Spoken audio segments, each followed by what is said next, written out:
Udah bezelnya tebel, pakai Exynos, terus harganya mepet ke 2 digit lagi. Apa yang ada di pikiran Samsung ya bikin HP ini? Selain jawab itu, gue juga bakal tes ketahanan baterainya dari pagi sampai malam.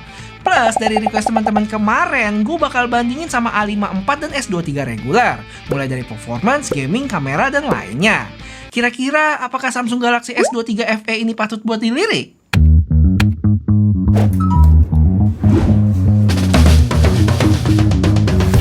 Oke guys, sekarang kita mau keluar dulu bikin konten. Secara ukuran sih mirip-mirip ya, bezel juga sama tebelnya dengan dagu agak berlebih. Bagian belakangnya sama-sama glossy dengan frame yang matte finish gitu. Cuma yang ngebedain framenya S23 FE ini dari aluminium ya, kelihatan dari garis antena ini. Sedangkan A54 nggak ada karena dari plastik. Habis itu tombol volume dan power di sebelah kanan lebih tinggi di S23 FE. Yang sebenarnya buat tangan gua ini lebih nyaman di A54. Terus buat jawab case A54 muat di S23 FE atau enggak, tentu enggak ya. Masuk sih masuk, tapi tombolnya jadi ngaco gitu. Kita lanjut naik. Jadi kita transit dulu naik ke bus lagi. Itu busnya. Terus kalau sama S23 biasa, beda di back yang matte finish, tapi framenya glossy. Posisi SIM cardnya juga beda nih, ada di bawah, sedangkan A54 dan S23 FE ini di atas. Betul ngomong-ngomong SIM card, di A54 ini dia hybrid ya, yang artinya slot kedua itu bisa pilih mau taruh SIM card atau memory card. Sedangkan dua HP lainnya nggak bisa tambah memori, cuma dual SIM card aja. Terakhir yang paling penting, bezelnya S23 regular ini lebih tipis dibanding kedua HP lainnya. Cuman kalian jangan sedih, gue punya trik buat akalin bezelnya yang tebal ini. Nanti gue spill di belakang ya.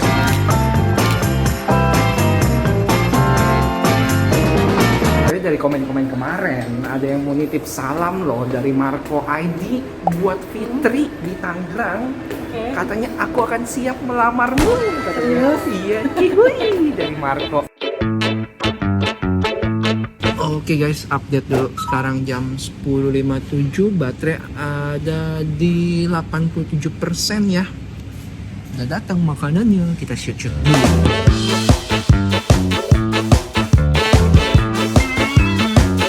Oke, sambil tunggu kelar syuting, gue bahas foto-fotonya dulu antara A54, S23 regular, dan FE-nya.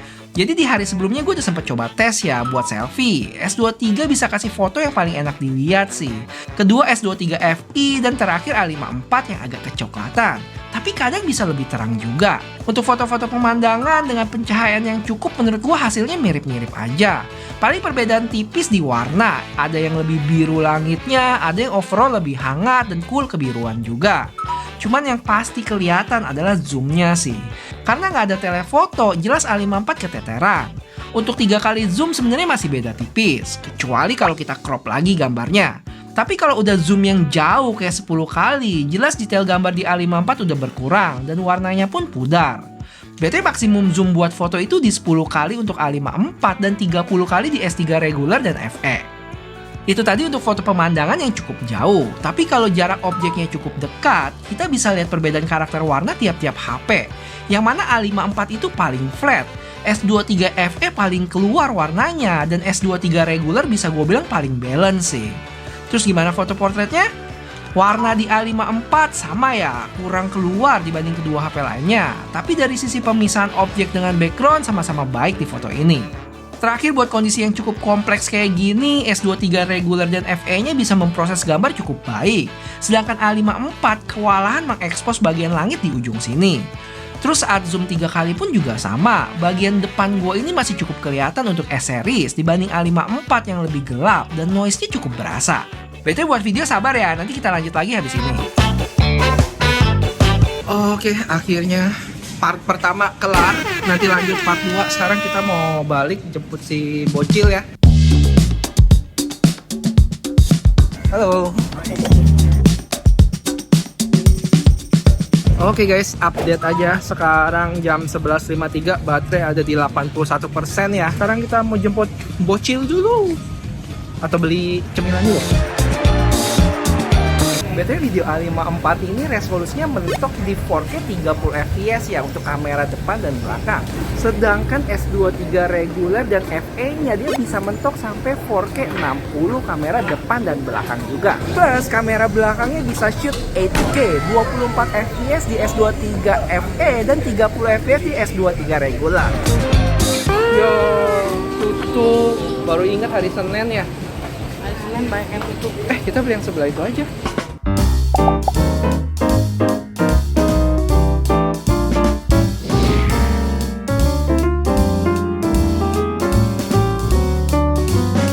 Lumayan anget tuh tadi.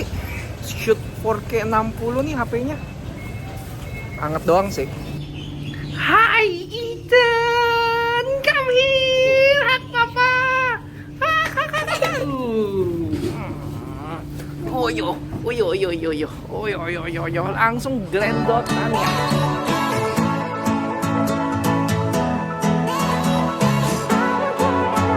Buat yang kepo, bedanya ketiga HP ini secara spesifikasi diantaranya ada chipset, 2 Exynos dan 1 Snapdragon. Habis itu kapasitas baterai juga beda ya, 5000, 4500, dan 3900 mAh. Buat chargingnya sama 25 watt. Yang bisa gue bilang termasuk cepet loh. Kalau kita balik ke tahun 2017. Bercanda Samsung. Nggak selalu negatif ya, katanya kalau charging lama itu bikin baterai lebih awet kok. Peace. Habis itu dari sisi kamera sama-sama punya 50 megapiksel wide dan 12 megapiksel ultra wide. Cuman lensa ketiganya itu beda ya, 5 megapiksel makro di A54, 8 dan 10 megapiksel tele di S23 FE dan regular. Selfie-nya pun juga beda ya, 32 megapiksel, 10 megapiksel, dan S23 sendiri 12 megapiksel yang berautofokus. Sisanya kalian lihat sendiri aja di layar, kalau ada yang kurang boleh tolong tambahin di komen. Habis itu gue sampai rumah di jam setengah satuan, baterai di 74%. Lanjut upload beberapa footage ke Google Drive dan kerja. Nah, buat tahu sejauh mana perbedaan performance antara ketiga HP ini, gue udah lakuin tes di antaranya Antutu 6 kali berturut-turut. Recording, rendering, Geekbench, dan 3D Mark. Sebelumnya gue pastiin dulu kalau settingan buat ketiga HP ini udah sama, termasuk update software terbaru tiap-tiap HP. Untuk hasilnya, dari Antutu 6 kali dapat skor rata-rata yang cukup jomplang dari A54 ke S23 FE, dari 570 ribuan ke 1 juta, dan 1,2 juta di S23 regular. Angka ini berbanding lurus dengan konsumsi dayanya ya, di mana A54 paling hemat berkurang 19%, sedangkan S23 FE berkurang 29%, dan 31% untuk S23. Terus buat stabilisasinya cukup menarik di sini, di mana A54 paling stabil dengan penurunan performance di 2%, 13% di S23 FE dan 21% di S23. Oh ya, buat suhu mirip-mirip ya di 43 sampai 44 derajat. Lanjut kita ke tes recording 4K video selama 15 menit, yang mana S23 FE lebih memakan daya 2% dibanding kedua HP lainnya yang berkurang 5%. Terus dari footage 4K 15 menit tadi, gue coba tes rendering pakai app galeri bawaannya HP ini. Yang kalau kita lihat, fitur atau menunya itu sama-sama aja ya antara ketiga HP-nya. Bisa potong, resize, kasih filter, dan stiker juga. Dan hasilnya bisa ketebak S23 dengan Snapdragon 8 Gen 2 for Galaxy-nya kelar duluan. Tapi posisi kedua cukup nggak ketebak kalau ternyata A54 bisa kelar duluan dibanding S23 FE. Apa mungkin chipset Exynos 2200 ini belum dimaksimalin kali ya sama app bawaannya Samsung? Lanjut untuk Geekbench terpaut cukup jauh dari A54 ke S23 FE, selisih 600 poin di single core, dan 300-an poin dari S23 FE ke S23. Terakhir, 3D Mark Stress Test yang hasilnya pun punya stabilisasi berbanding lurus dengan hasil Antutunya. 99% di A54, 77% di S23 FE, dan 53% di S23. Untuk skornya masing-masing terpaut 2 kali lipat bedanya. Sedangkan suhu paling adem di A54 dan yang paling tinggi S23 dengan 45 derajat. Konsumsi daya juga paling irit di A54 ya, sedangkan kedua HP lainnya sama-sama berkurang 12%. Gue jadi penasaran deh sama hasil gaming testnya. Apakah lebih baik A54 dibanding S23 FE kayak rendering videonya tadi? Nanti kita bahas. Duh, aus, pesan minum dulu ah. Oke guys, kita ambil minum dulu. Dynamic range-nya cakep banget. Oke, udah dapat minumnya. Kita ngasok dulu bentar di sono. Oh ya guys, untuk perpindahan lensa di S23 FE ini cukup mulus ya. Dia kayak ada animasi transisi ngezoom gitu. Yang mana di A54 nggak ada sayangnya. Dan yang paling ngeganggu buat gua saat recording dan pindah lensa di A54 itu bakal keputus ya. Misalnya nih ya, gua hitung 1 sampai 5. 1, 2, 4, 5. Tuh, kepotong kan? Cuma untungnya di S23 FE ini sih nggak masalah. 1, 2, 3, 4, 5 aman. Cuma untuk perpindahan lensa dari depan ke belakang dan sebaliknya untuk sampai flagship pun dia masih ada jeda sih. Misalnya gue bakal coba pindah ke belakang sekarang ya. 1, 2, 4, 5. Sebenarnya fitur pindah lensa depan ke belakang itu aja udah bagus banget ya. Cuman kalau bisa dibikin lebih mulus, perfect banget sih Samsung. Yuk, bisa yuk. Oh iya, ada yang tanya dari J Iqbal, kalau HP ini support expert RAW apa enggak? Kalau gue cek di sini nggak ada ya, itu cuma ada di S23 reguler aja. Yang ada dan unik di sini tuh fitur Director's View, di mana fitur ini nggak ada di A54 ya. Cuman si A54 ini punya fitur unik tersendiri yang namanya Fun Mode. Jadi dia kayak filter-filter lucu di Snapchat gitu.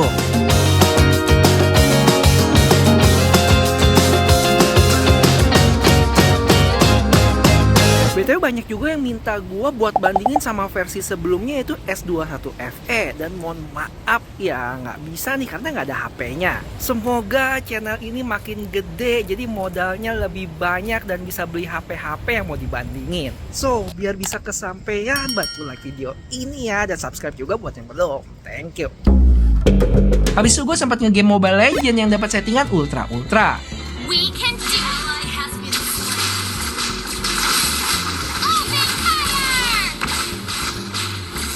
Oh ya guys, update dulu sekarang jam 4.20 ya, baterai ada di 47%. Tadi gue sempat main Mobile Legends satu game sekitar 20 menit, baterai berkurang 10% ya. Untuk panasnya, panas aja sih, nggak sampai yang banget, ada di 41-an derajat. BTW beberapa hari sebelumnya gue juga sempat cobain Genshin Impact settingan mentok highest 60 fps ya. Yang alternate game performance-nya udah gue aktifin. Dan hasilnya udah termaksud baik, dapat fps rata-rata di 46,7 selama 20 menit. Untuk suhu tergolong panas di 42,5, tapi belum sampai panas yang ngeganggu ya. Dan bisa kebantu juga kalau kita pakai cooler. Kalau gue bandingin sama tes sebelumnya, untuk A54 dengan fps rata-rata 34,2, S23 FE ini udah jauh lebih baik. Hasil ini lebih mendekati ke S23 reguler dengan fps rata-rata di 53.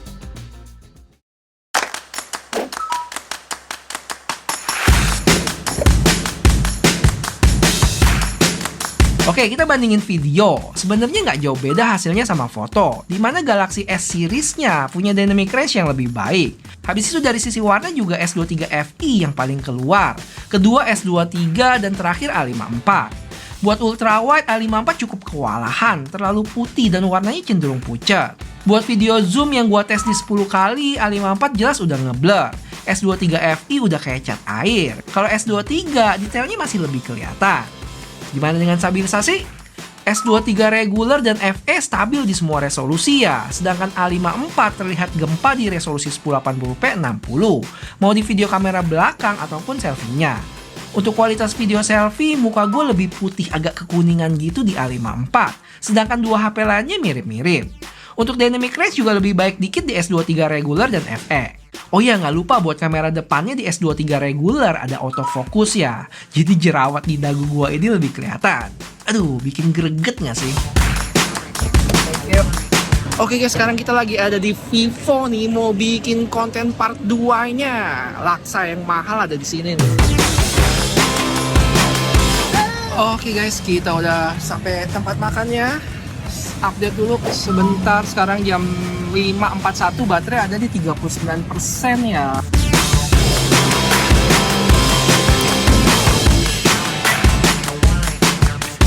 Oh ya, sampai lupa gue kasih tahu kalian trik bikin bezelnya menghilang nih. Pakai apa? Dark mode. Gampang kok, tinggal ubah aja. Dan jangan lupa wallpapernya juga dibikin gelap ya.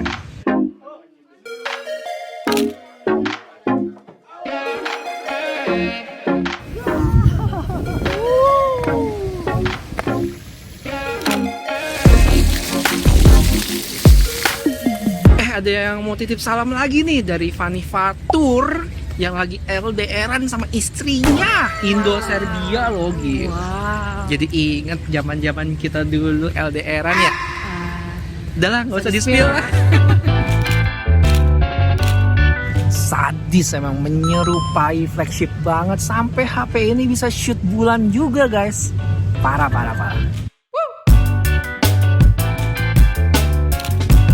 Halo. Hai.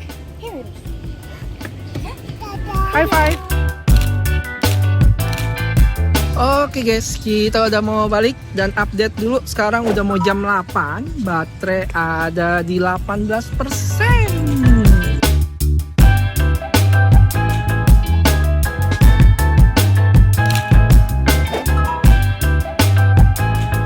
Dan akhirnya tewas juga guys HP-nya di jam setengah 10 dengan SOT 5,5 jam ya. Ini agak sedikit di bawah ekspektasi gua sih, yang paling enggak bisa 6 jam lah. Cuman ya karena kapasitas baterainya 4500 mAh, ya gue coba ngertiin sih. Kalau misalnya goceng, gue yakin bisa dapat di atas 6 jam. Terus untuk aplikasi yang sering dipakai dan memakan daya itu ada Instagram, kamera, Facebook, sama sempat ngegame juga kan tuh Mobile Legends. Oke, jadi apakah S23 FE ini versi lain dari A54 Ultra atau A54s? Dari tes-tes tadi jelas enggak ya. Punya performance yang lebih baik dari A54 dan kualitas foto video yang mendekati flagshipnya Galaxy S23.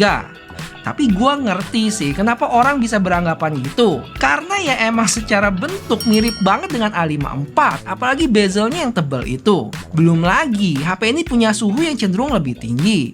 Walaupun cuma di saat-saat atau aplikasi tertentu ya, bukan artinya setiap saat HP ini hangat melulu. Terus dari kelebihan dan kekurangan yang gue sebutin tadi, menurut gue HP ini cocok buat teman-teman yang cari HP all-rounder. Ingat ya, all-rounder bukan HP performance. Habis itu jangan dilupain kenikmatan dari One UI beserta fitur-fiturnya, dukungan software yang panjang, plus nama besar dari brand Samsung itu sendiri.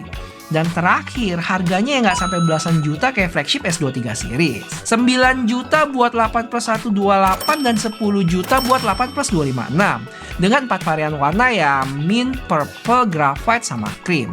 Terakhir, semoga kejawab ya kenapa Samsung bikin S23 FE ini, yaitu mau memberikan HP dengan spek dan kemampuan yang mendekati flagship, tapi punya harga yang lebih terjangkau. Cuman buat gua sendiri ya, kalau gua punya dana beberapa juta lagi, S23 regular bakal lebih menarik sih. Punya chipset terbaik dari Snapdragon saat ini, bezel yang lebih tipis, Gorilla Glass Victus 2, selfie berautofokus, dan lainnya. Cuman dengan catatan, layarnya lebih kecil di 6,1 inch. Bisa positif atau negatif, tergantung orangnya sih. Ya balik lagi disesuaikan sama kebutuhan dan budget masing-masing, oke?